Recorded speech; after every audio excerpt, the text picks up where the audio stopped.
hounds, chase ghosts, come sleep, watch out, demons are coming, run, sleep, hide, spirits, ghosts, hide, demons, hounds, ghosts, demons are coming, spirits.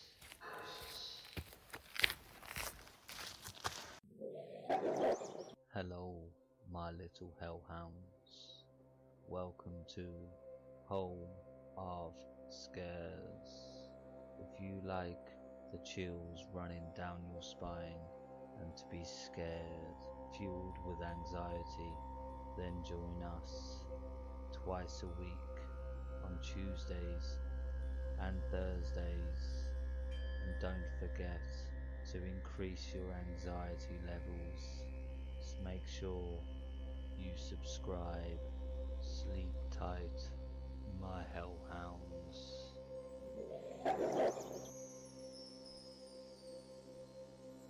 Well, hello my little hellhounds. Just a quick update before we get into tonight's creepy stories. I now have a creepy subreddit r/homeofscares for you to post all of your creepy encounters, let's not meet, and paranormal stories. So let's grow our horror community even more.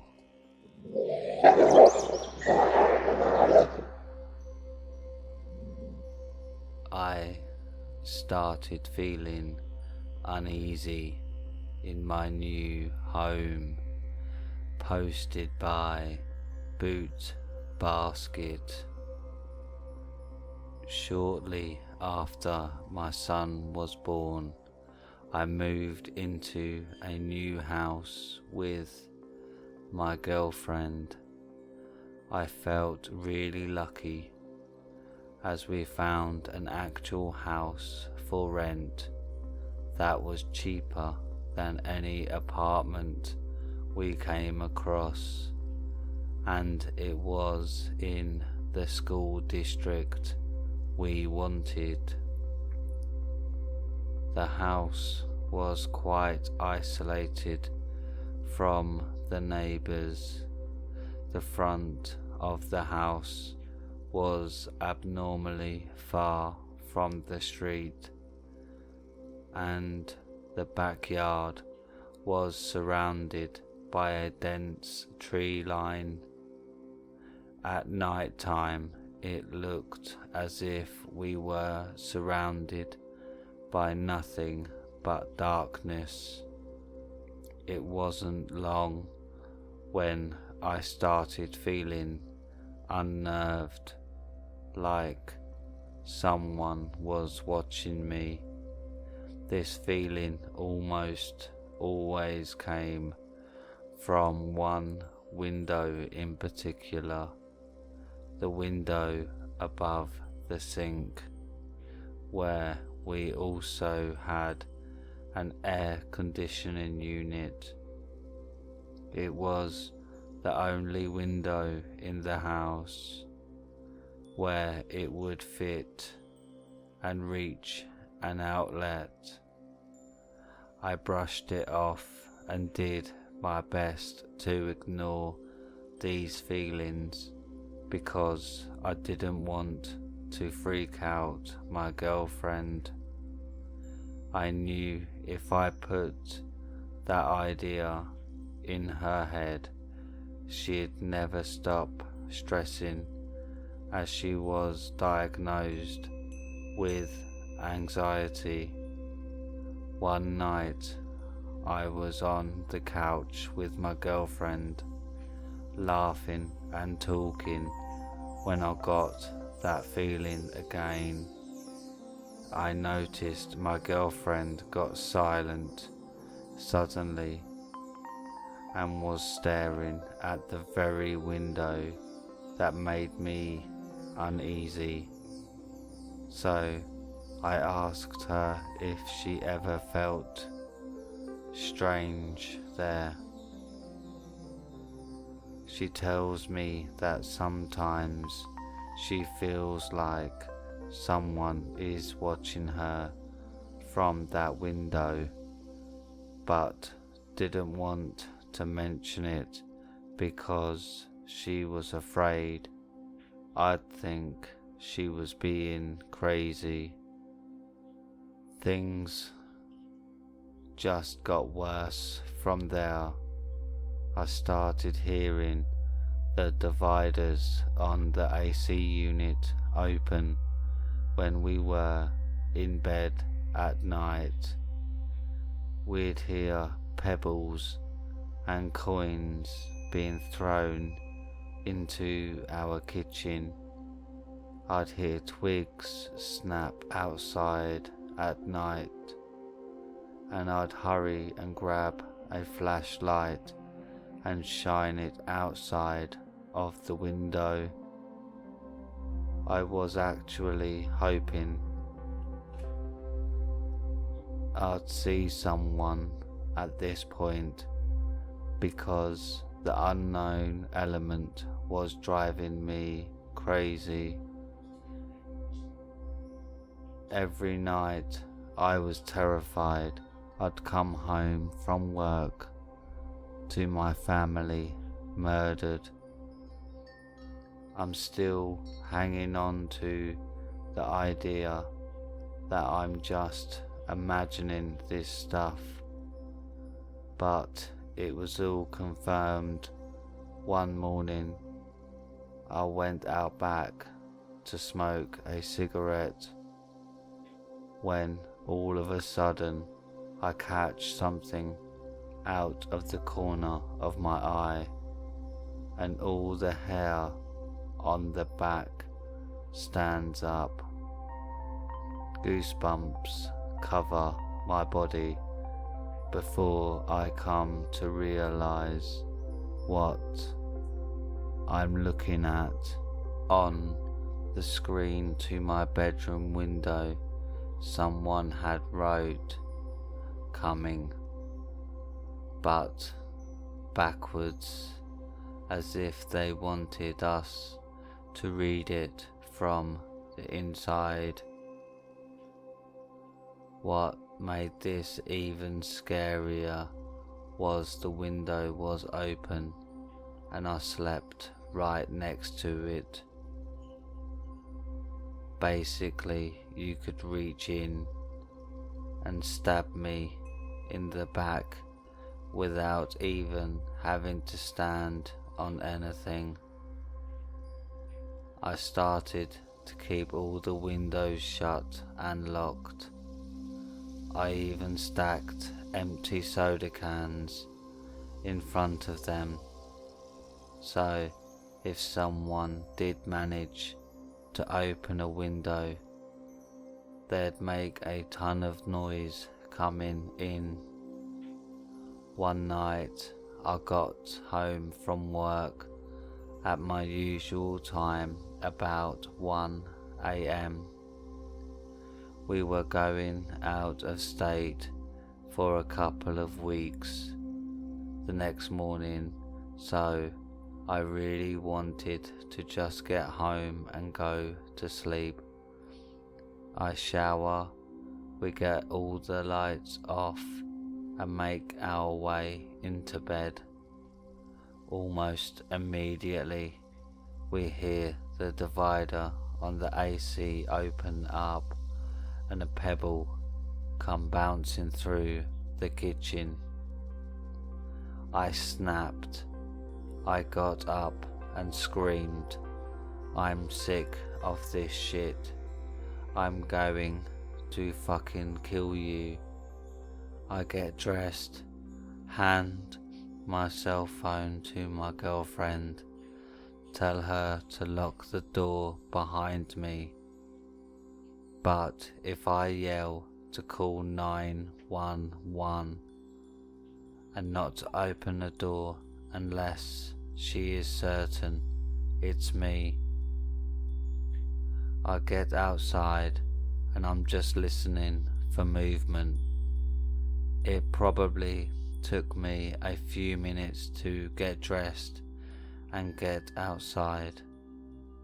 Finally, about 20 seconds later, I hear a car door slam on the street directly behind us through the tree line.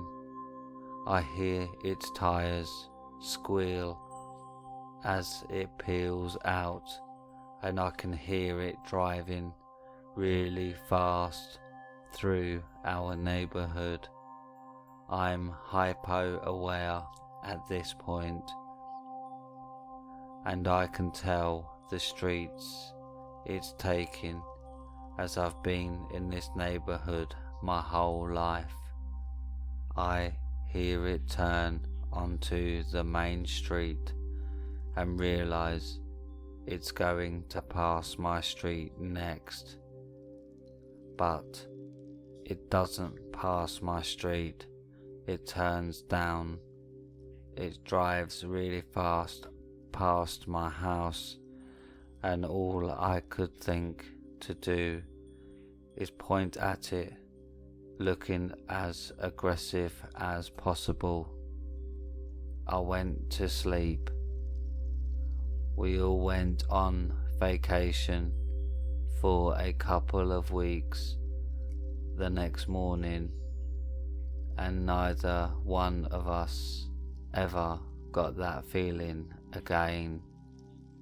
We never even heard a single noise out of the ordinary again.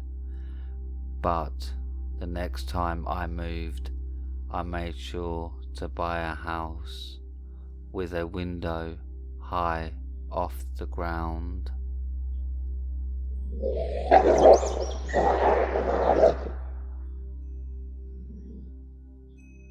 Four guys chased me. Posted by ProdByUNHINHXD. In roughly January 2018, I experienced what I think was close to a possible near-death experience. It no longer bothers me, and I no longer fear for my life, but for months after, I was always waiting for what would happen next. Now, I live in the UK, Bristol to be exact, the southwest of England. It was roughly 8 p.m, but due to it being winter time, it was very, very dark out. Now, I like winter. I love it because it gets dark fast, and I can go out with the comfort that I would be hard to see, follow, or find. This was a result of being extremely paranoid. I liked the comfort of being in the dark. I knew that no matter who was after me, the darkness would most likely save me. Around this time, I had a lot of issues with a lot of people, but they were local people. I didn't really care about my well-being that much. I'd always be fighting or getting into some form of trouble. Around this time, I used to live in a rough area. I won't go into it as it isn't all that important to the story, but just know it was rough, and I was a little shit. One night I decided to go for a walk. Normal, as I liked going on walks on my own, especially in the dark. I would go my usual way past the community adventure ground, which was another form of youth club. It was right next to two of the creepiest entrances into Baddock's Wood. I'd usually walk past, no problem.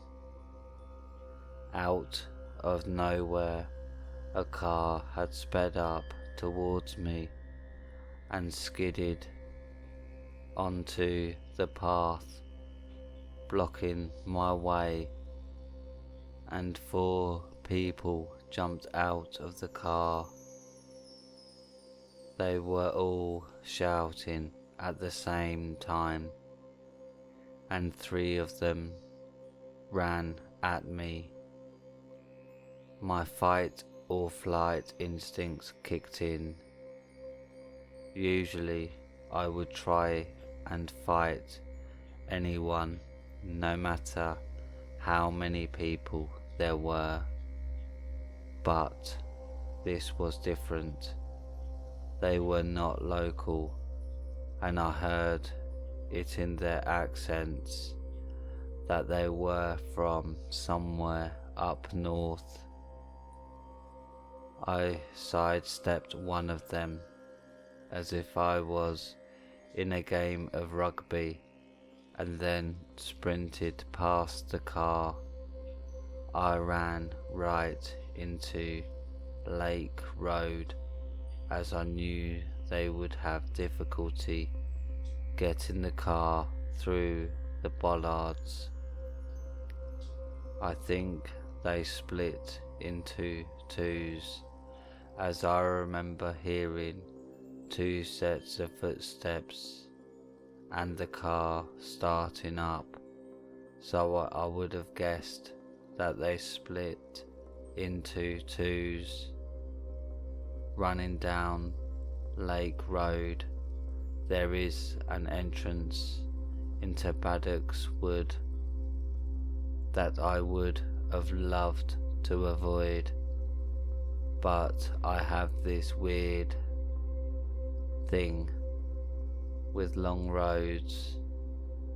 I get tired faster if I keep running straight, so I took a quick right into the woods, which they also proceeded to follow me into. I'm running down through the woods, even more scared because of what happened here months before this situation. But I keep running anyway.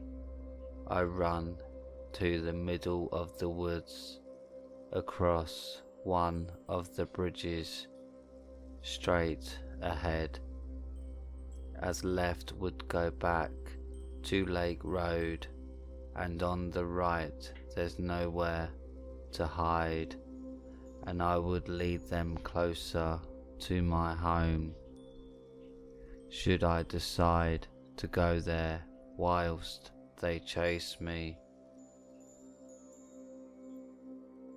I scramble up a hill after the bridge and try to control my breathing and recover. I hear them running around the woods, shouting for me. I couldn't think of who they could be, but they knew my name. At this point, I'm thinking I've been set up. Up on this hill, there's a stile into an estate. I climb over and run. I thought I was in the clear, but then I heard the car screeching around, thinking it was going around the streets. I started relaxing a little bit. Then I realized they were in the estate with me. My memory from here on is a little fuzzy, but I remember running and hiding a lot, managing to trick them, but going one way whilst they can see me only to double back another way. I didn't know this estate very well, but enough to know how I was going to escape. I seen the two in the car go towards the top of the estate, which was like a maze, as it was quite tight for cars to get in and out of, and there was loads of twists and turns and bends. I seen this as an opportunity and just ran for my life towards the main road. I couldn't see them anymore and ran towards a little village. It's not an actual village, it's just called that, which was a good move as I could get home quicker that way, and it would be the most unpredictable move. I've never seen or heard from them again. I still have no clue who they are or where they came from, or if it was a setup or just some random mentalists looking for a random target. What I do know is, if they would have caught me that night, I think I'd have been fucked. I should be dead, but I'm alive. It's clear that I'm blessed.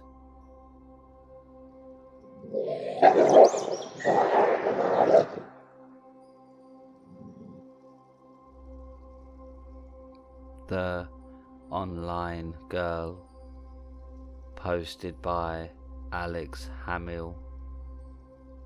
It was the first time using the app Tinder, mostly because I didn't want to pay for it, but my friend told me I could just keep swiping yes to girls that bought premium and hope they swipe yes back to me. I've been speaking with this girl, we'll call Selena. We connected straight away, and she was kind of kinky. She always brought up sex in every conversation we had. I kept telling her I wasn't looking for a sex partner, and she replies, I know, I'm just addicted to sex.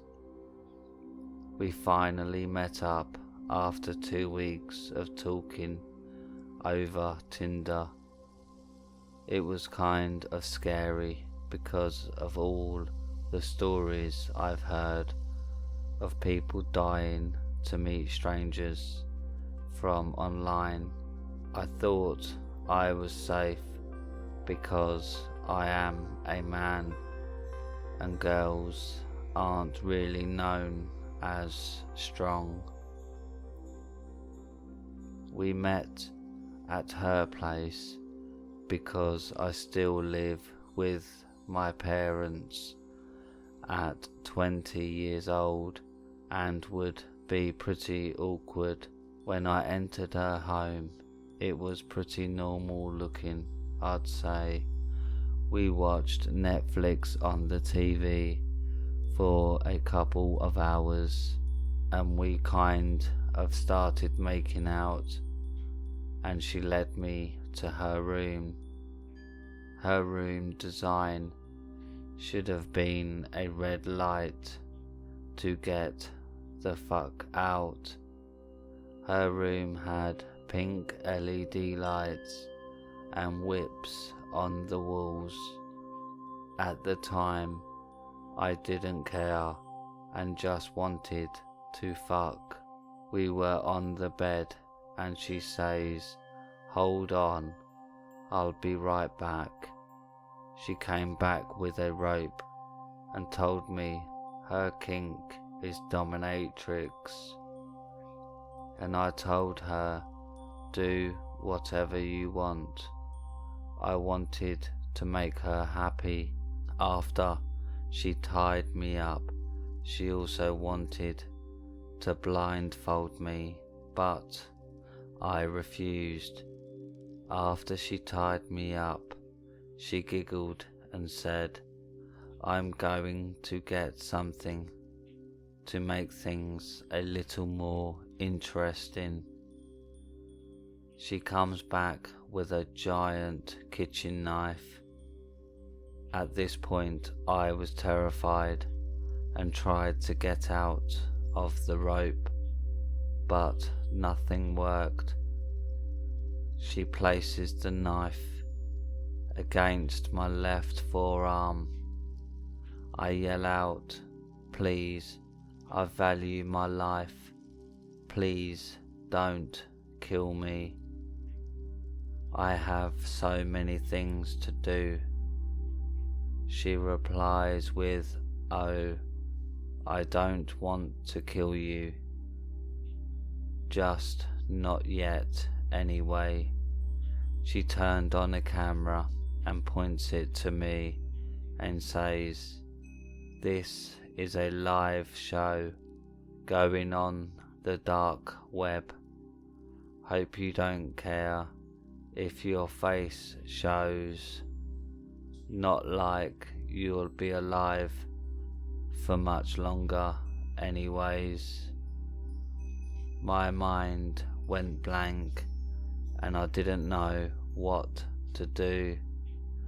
I have severe anxiety and no clue how to handle this much stress at one time. I blacked out and I woke up next to a police officer. I asked him what happened, and he said that they've been tracking her for a while now, and she's been doing this for years. I'm just so thankful I didn't become her next victim. It's been about a little over a year since this situation, and I attended therapy nearly every day. I fear she'll come back, but I know she's in jail for life. A part of me thinks she'll escape just to kill me. Most importantly, I will never meet with a stranger from online again.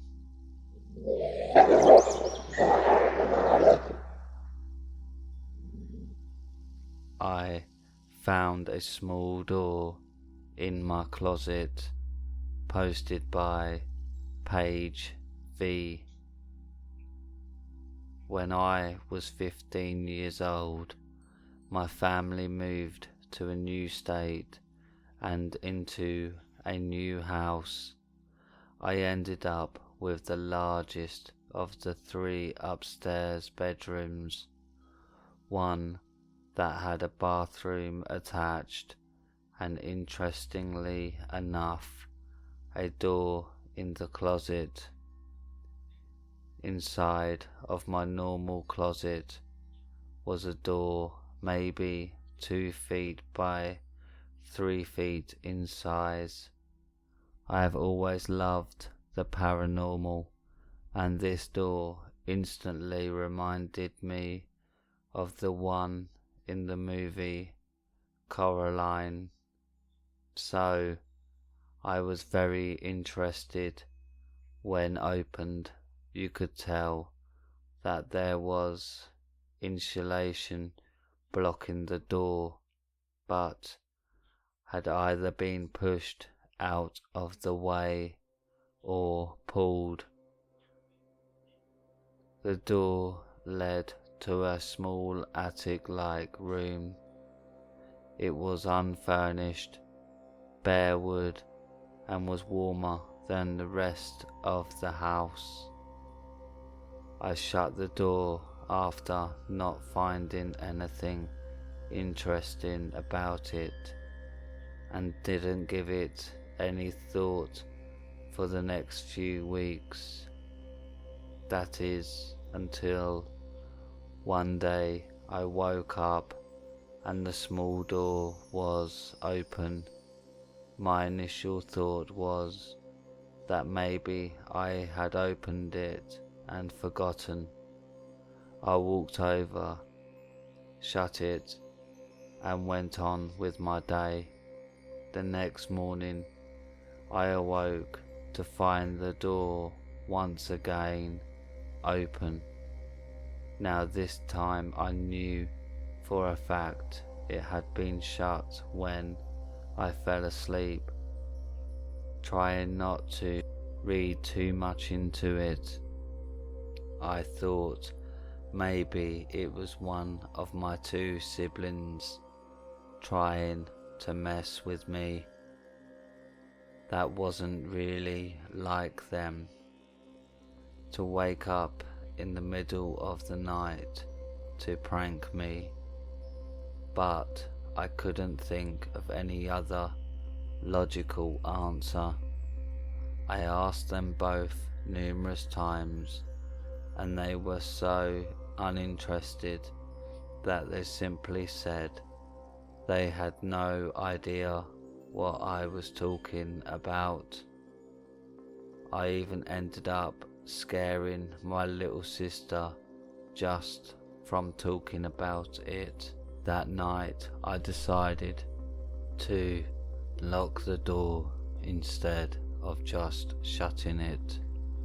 When I went to do just that, I saw that the side of the knob that locks was not on the side of my closet, but on the inside of the attic room.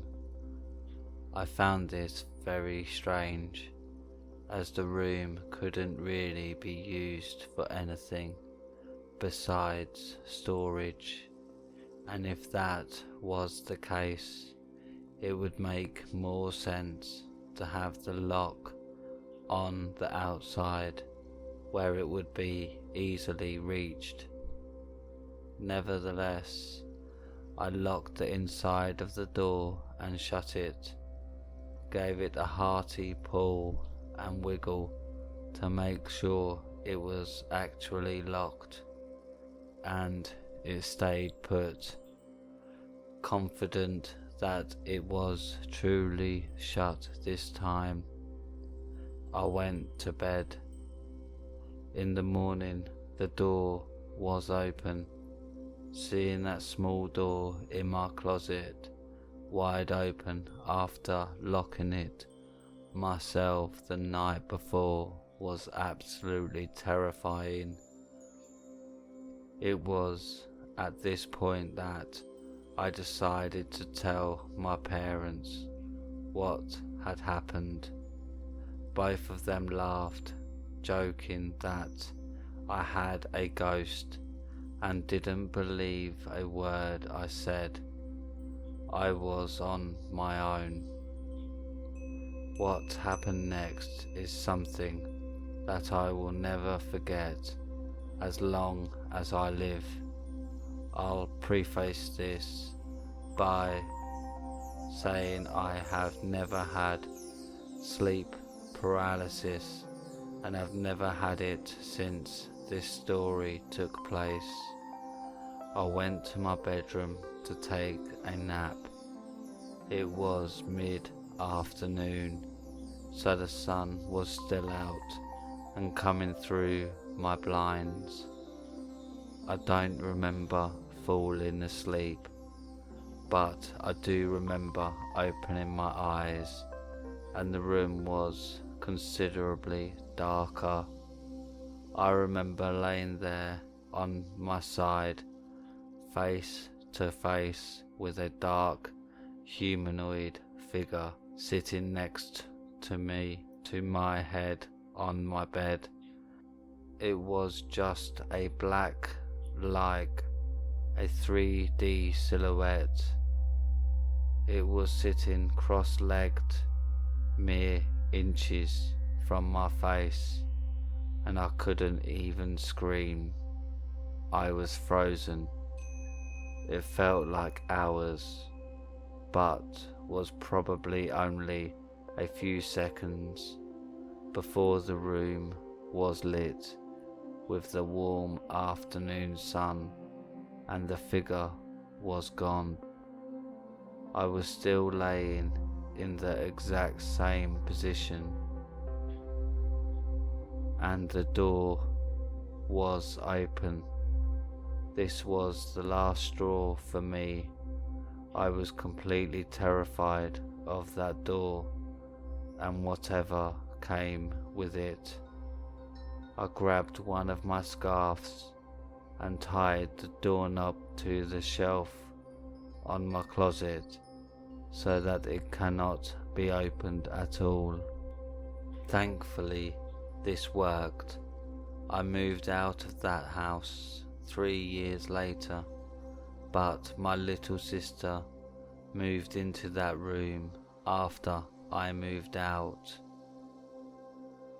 My parents and sister moved out of that house a month ago, and up until the day they left, that scarf never left that door. I have never had sleep paralysis before. I don't know if that's what I experienced, but it never happened when the door was shut. Did I create a monster? Posted by LetTheLightInside. About 15 years ago, when I was 22-ish, my best girl and I went out to bars 3-4 plus nights a week and generally met some interesting people and made new friends. There were a few bars that we hit up more than others, and one in particular where we knew the bartender manager pretty well. We went the week of Halloween, and each night their staff would dress up in a different costume. This was where we came across Ron. He was bouncing at this bar and didn't even catch my eye in the slightest, as I gave him my ID to get in. Until a few years ago, I never looked anyone in the face. I have to force myself to do it. My girl and I hung out, drank and danced, met some people, then headed up to the bar to chat with our friend. He asked me what I thought about Ron. I had no idea who he meant, and he gestured to the bouncer, to which I was like, meh.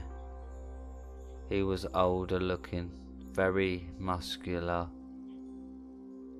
Turned out to be a major gym rat. I was 22-ish, dressed in black and skulls and platforms. Didn't seem my type on the outside, but bartender friend vouched for him, said he was a really cool guy. He asked if he could give Ron my number, and I figured it would be okay.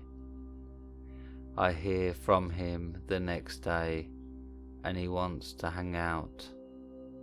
At the time I lived with my uncle and aunt, pastor and his wife, so he invited me to meet at his place, and we would go have a casual hang somewhere. Simple, middle of the day chill.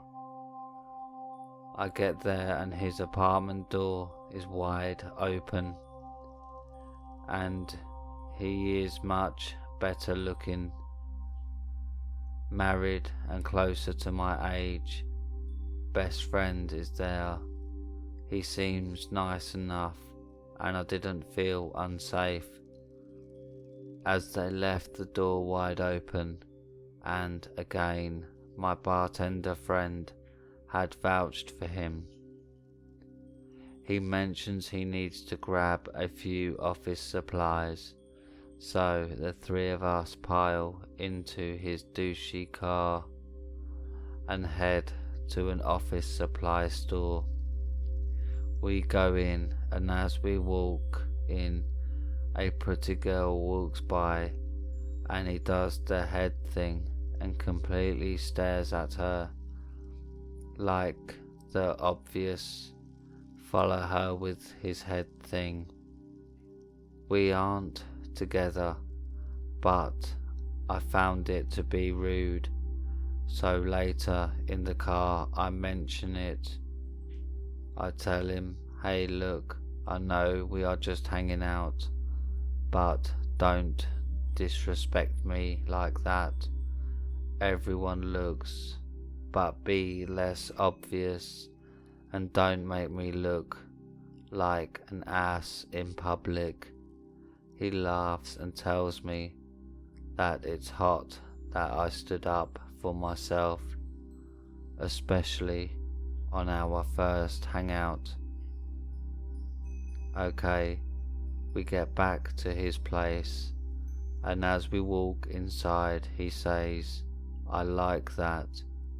You're gonna have a ring on your finger by December. Remember, we met Halloween week. So anyway, his friend leaves, we get takeout and hang and drink and just talk. Turns out he is from the same tiny town that my parents are from, which is 6 hours south of us. He is a Desert Storm veteran, which made him more than 20 years older than me, and was back in school to finish his degree. Worked full-time during the week and bounced at night and on weekends. Seemed decent. He asks about my tattoos. I have a lot. And we talked about my love of horror and fascination with true crime and serial killers. He seems interested, but says he doesn't know much about them. So I tell him I'll lend him my encyclopedia of serial killers, so it can be like a crash course for him. Maybe a week later we hang out again and I bring him the book. We hang multiple times. I even sleep there a few times. One day we are hanging out and day drinking heavily. He says something to me that felt very much like He was getting way too comfortable, too fast, like telling me to do something. I told him not to speak to me that way and turned to walk away. When my head jerked back, he had grabbed my hair at the base of my neck. I grabbed his hand and he tried to laugh it off and apologise, saying he didn't mean to be that rough and tried to act like it was some sort of foreplay. But I cut that off real quick. I wanted to leave but was already very buzzed. So I just sat and he said he was going to do some work. I thought I would just let the buzz wear off, head home and never talk to this guy again. While I'm sitting and he's working, he suddenly decides to tell me in graphic detail about his favourite serial killer in the book so far and why. I think the way he is talking about it seems off, but again I'm just waiting out my buzz.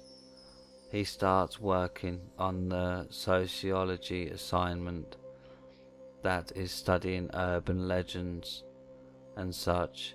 He plays videos with horrible, creepy content and it's creeping me out. I realised later that I felt that way because I didn't feel safe with him. I asked him to wait until I'm gone to play it out loud or put on headphones, and he laughs at me, tells me he can't believe I'm such a poser, tells me you have all those tattoos and skulls and really you're scared.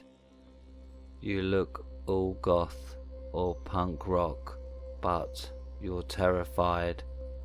He laughs this scary laugh. He is really enjoying that. This creeps me out. I don't want to drive, even mildly buzzed.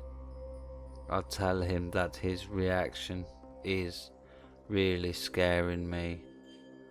I love scary things, but I realise this guy is enjoying watching me squirm in a really sick way, and he loves it. His face gets completely serious and he suddenly tells me that he has his machete under his mattress. I look and see the handle barely sticking out. He tells me he could make me disappear and nobody would ever find my body. In that moment my adrenaline hit. I grabbed my bag and ran to my car. He sort of slowly lumbered behind me, laughing at me and telling me not to leave. I am stone cold sober at this point, adrenaline I guess, and start my car, take off about 2 minutes down the road by the mall and just park and slow my breathing down. I call my girl and just unload.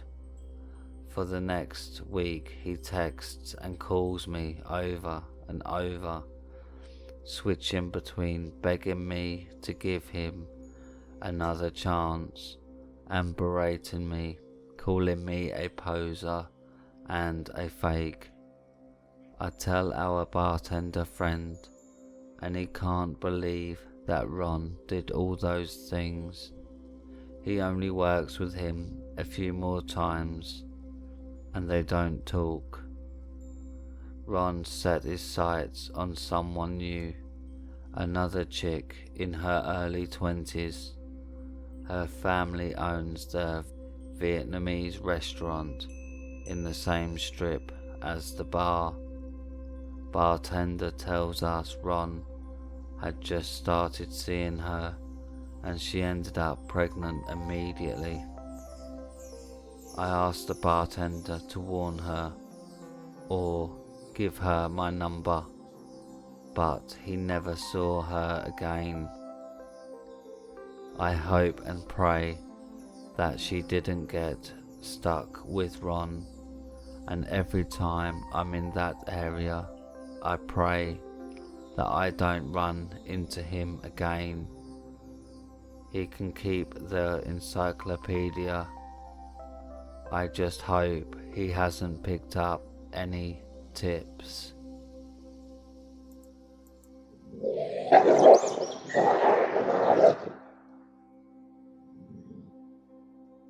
Thanks for listening.